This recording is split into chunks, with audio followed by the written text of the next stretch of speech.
Venezuelan President Nicolás Maduro referred to the implications for the U.S. if Chevron abandons Venezuela. There are only a few hours left for the 133 cardinals who will elect Pope Francis' successor to enter the conclave. And Friedrich Merz, leader of Germany's conservative Christian Democratic Union, failed to become the country's 10th chancellor, falling short in the first round of voting in parliament. Hello and welcome to From the South. My name is Belén de los Santos. I'm from the teleSUR studios in Havana, Cuba. We begin with the news.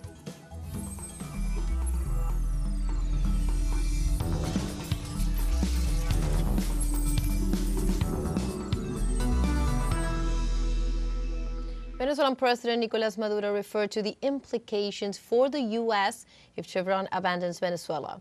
During his program, Con Maduro Más, the Bolivarian leader assured that the Venezuelan state will comply with its commitments to Chevron, despite the cease of its operations in Venezuela imposed by the U.S. government at the request of the Venezuelan extreme right wing. He also mentioned that Venezuela will continue its path in the oil field, producing and bringing its oil to the international market.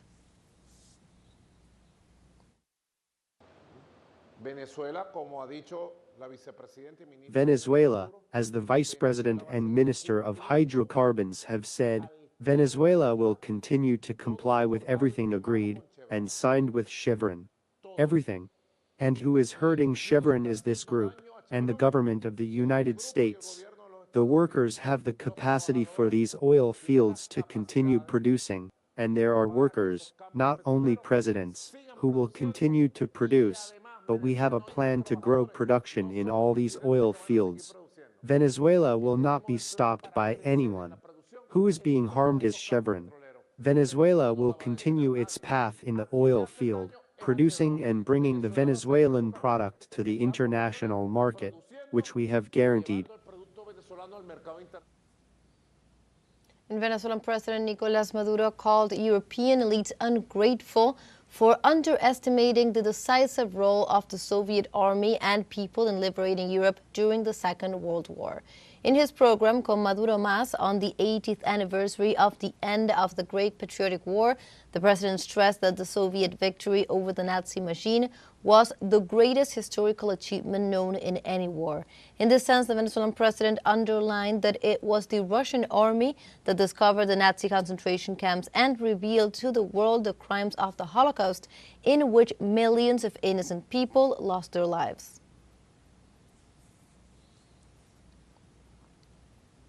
In other news, Colombian authorities reported the capture of 217 members of the Gulf Clan in response to the pistol plan that has caused the death of around 20 uniformed personnel, including 16 police officers and 5 military personnel. In addition, 15 drug traffickers were killed in related operations, and 6.8 tons of drugs, 123 firearms, and more than 15,000 rounds of ammunition were seized. The coordination offensive has been underway since April 15th in various departments of the country, such as Bolívar, Antioquia, Córdoba, Chocó, and Magdalena, in the midst of the worst spike in violence in Colombia in the last decade. The clan, with more than 7,500 members, is the country's largest cartel and the world's leading cocaine producer.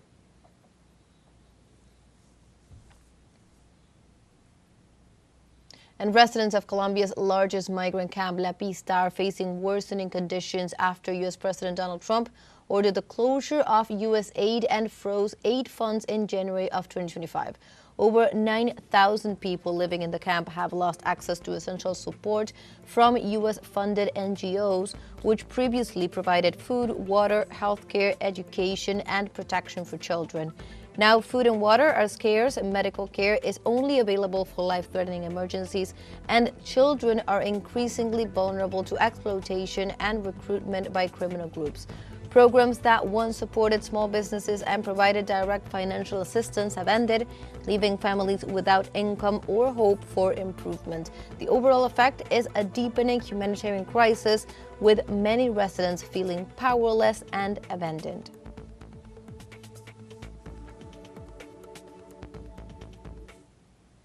The U.S. government announced on Monday that Harvard will stop receiving new federal funding, intensifying the conflict between the White House and the prestigious university. Secretary of Education Linda McCallum communicated the decision in a letter to Rector Alan Garber, accusing Harvard of violating federal laws allowing racism and anti-Semitism on campus and failing to comply with a Supreme Court ruling that bans admissions based on racial criteria.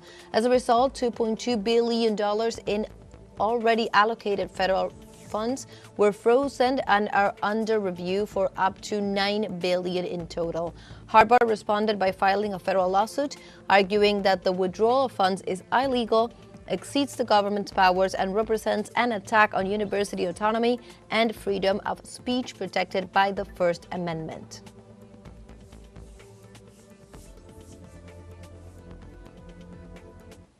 We now move on to other topics. There are only a few hours left for the 133 cardinals who will elect Pope Francis' successor to enter the conclave.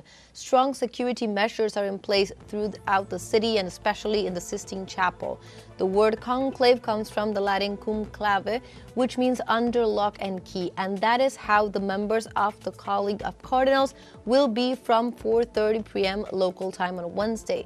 133 cardinals from 71 countries will elect the 267th Pope of the Catholic Church that gathers more than 1.36 billion faithful.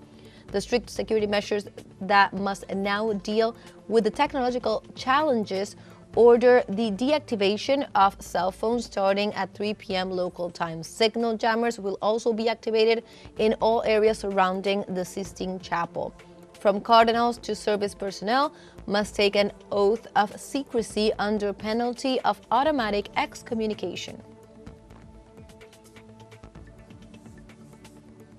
Now we have a short break coming up, but first, remember you can join us on TikTok at teleSUR English, where you will find news in different formats, news updates, and much more. We'll be right back. Stay with us.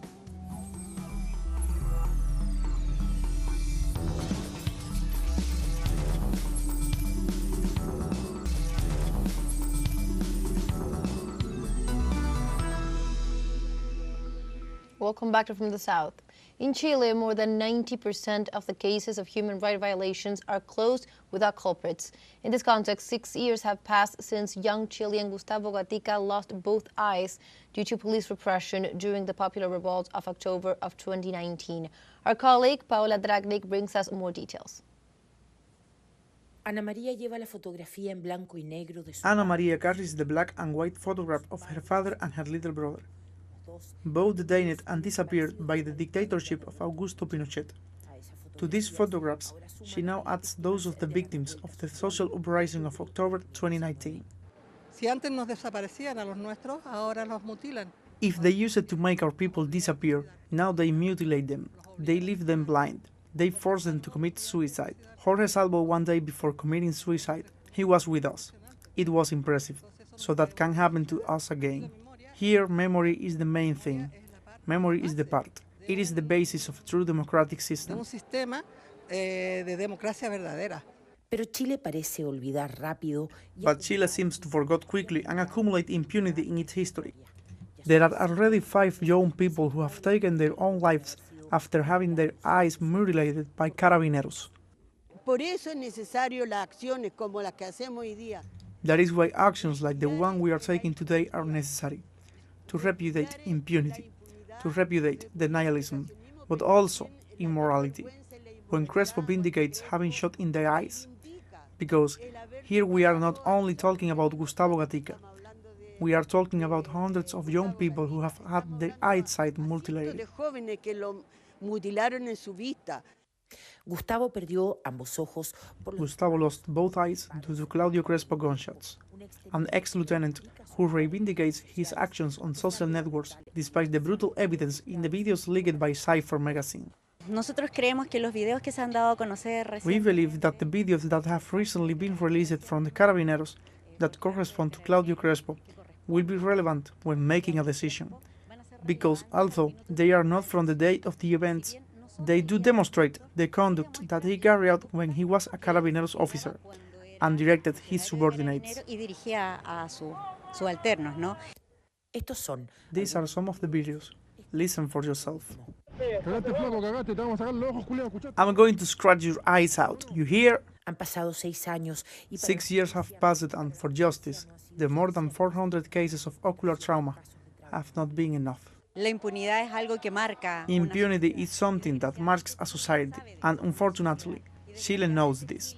Today, we are once again facing many trials for human rights violations in democracy, and 90% of the cases are closed without conviction. Casos están cerrados sin condena. Saben que es difícil. They know it's difficult. There is a despair among the survivors, but at least they hope that Crespo will serve jail time for the crime against Gustavo Gatica.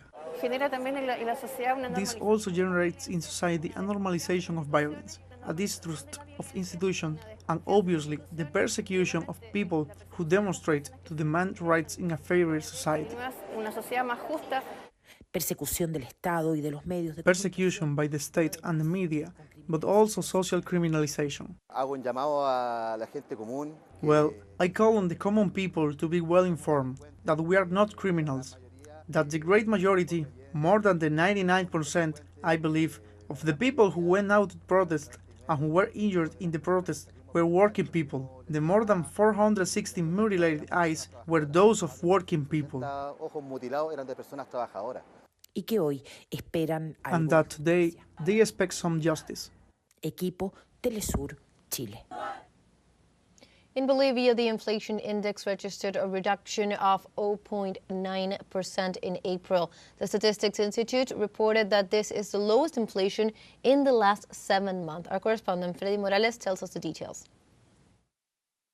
El Instituto Nacional de Estadística anunció que The National Statistics Institute announced that last April's inflation index is the lowest in the last 7 months. We have recorded inflation of 0.9%, a downward trend. se recordó que además de conflictos políticos que It was recalled that in addition to political conflicts that generated prolonged road blockades last year, inflation is fueled by the shortage of dollars and speculation in oil prices. Let us not forget that to the extent that there is more foreign currency in the exchange market, the exchange rate should decrease. For example, if exporters were to liquidate their exports in the country and not leave their dollars outside, and if the credits that are stalled in the Plurinational Legislative Assembly were approved, there would be greater availability of dollars. Y se destacó que desde el gobierno se It was pointed out that the government is making efforts to contain price speculation and inflation. Es una muy buena noticia para los bolivianos porque This is very good news for the country, because there is control. There is an economic policy of the state that is trying, through dialogue, to generate conditions, to say that I will no longer charge tariffs for the benefit of the citizens, to try to contain in any way, for example, to pay 396 bolivianos for a quintal of sugar, and give it to bakers at 95 bolivianos. y darles a los panaderos en 95 bolivianos. Los problemas económicos se acentúan según el gobierno. The economic problems are accentuated, according to the government, by its electoral use due to the proximity of the national elections in August.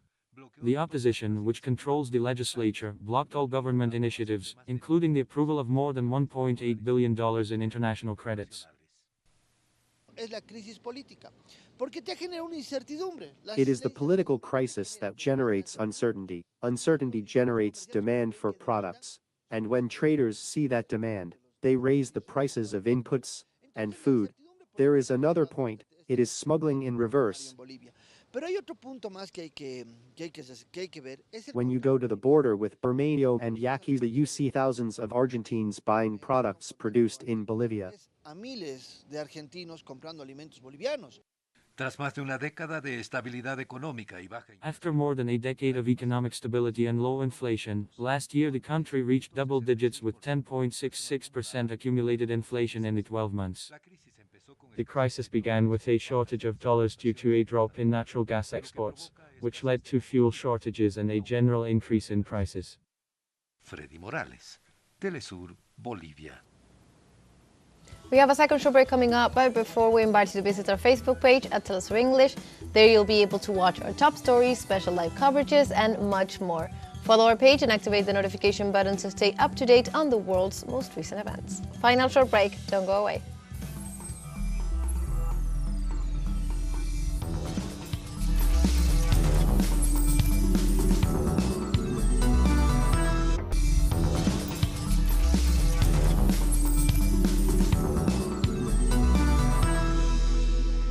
Welcome back to From the South. We continue with more information. Friedrich Merz, leader of Germany's conservative Christian Democratic Union, surprisingly failed to become the country's 10th chancellor, falling short by 6 votes in the first round of voting in parliament. Merz needed 316 votes in the secret ballot held on Tuesday, but he received only 310. This is the first time that a candidate for German chancellor had ever failed to secure an absolute majority in the first round of voting. The Conservative Alliance, led by Merz, had topped the polls in the national elections in February, but still required at least one coalition partner to form a majority government. The Bundestag, Germany's lower house of parliament, has 14 days to elect a chancellor, either Merz or another candidate, who will need an outright majority.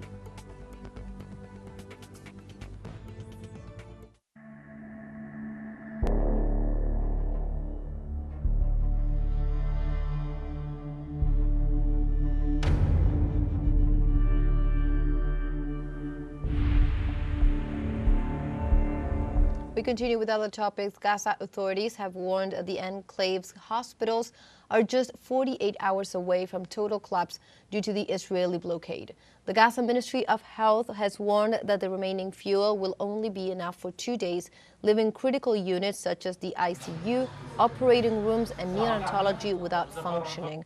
According to the statement, the situation has deteriorated rapidly since the weekend, when the local Ministry of Health indicated that the available fuel supply would be enough for only 3 days, later updating the figure to 2 days.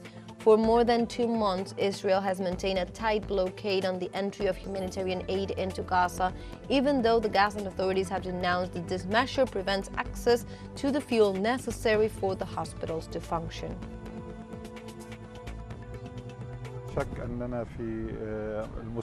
There is no doubt that we in the hospitals and health facilities in the Gaza Strip are now entering a real crisis in all hospitals due to the lack of diesel needed to operate the necessary electric generators that are essential to providing medical services, whether they be surgical operations or care for patients in the intensive care units, in the nurseries for children, for kidney patients, and also in the overnight departments.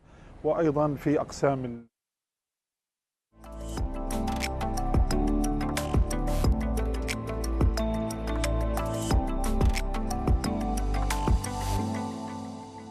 In Cuba, the extensive program of the Romerías de Mayo in its 32nd celebration includes around 20 events in multiple squares of the city, among conferences, plastic and scenic arts shows, and other activities. This multicultural event takes place in Holguín.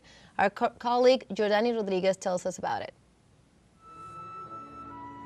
Since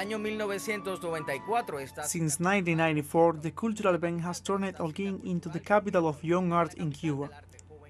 Mexico is part of the 80 countries that are present in this 32nd edition of the Romerías de Mayo.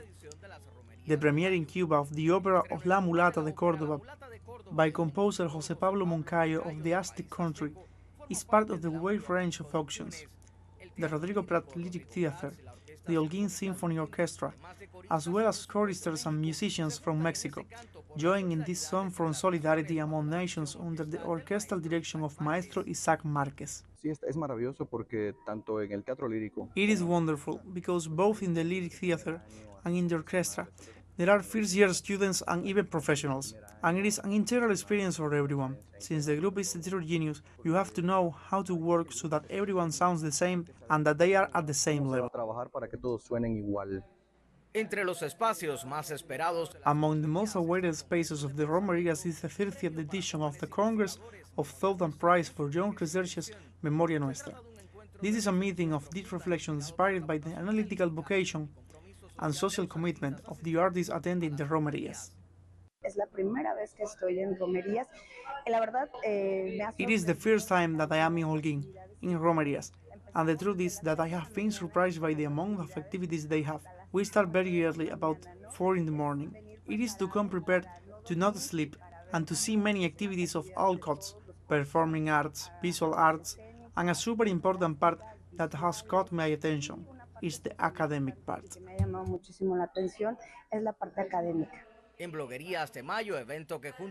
At Bloguerías de Mayo, an event that brings together communicators, journalists and other actors in the media, there was also a dialogue on ethics, values and principles in contemporary communications in the midst of a world that is trying to globalize.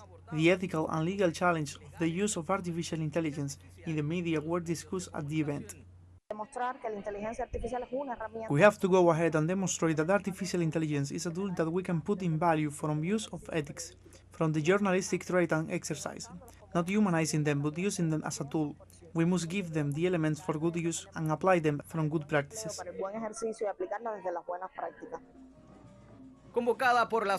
Organized by the Saiz Brothers organization, an organization of the artistic and literary vanguards of the country, the Romerías de Mayo are the epicenter of the art between tradition and modernity. We arrived with flutes, with different types of instruments today to donate as part of a project that has been made cultural exchange and donations of about 1,000 musical instruments to Cuba for more than 25 years. This is a beautiful city. The Romerías de Mayo were born for the debate, the confrontation of ideas and the alternative and vital discussion that the island needs. We are talking about an intergenerational dialogue from May 2 to 8 because there is no today without yesterday. Camarógrafo Eide de la Pera y Jordanis Rodríguez Laurencio, teleSUR, Holguín, Cuba. And like this, we have come to the end of this news brief. You can find these and many other stories on our website at telesurenglish.net. And join us on social media. We are on Facebook, X, Instagram, Telegram, and also on TikTok. For teleSUR English, my name is Belén de los Santos. Thank you for watching.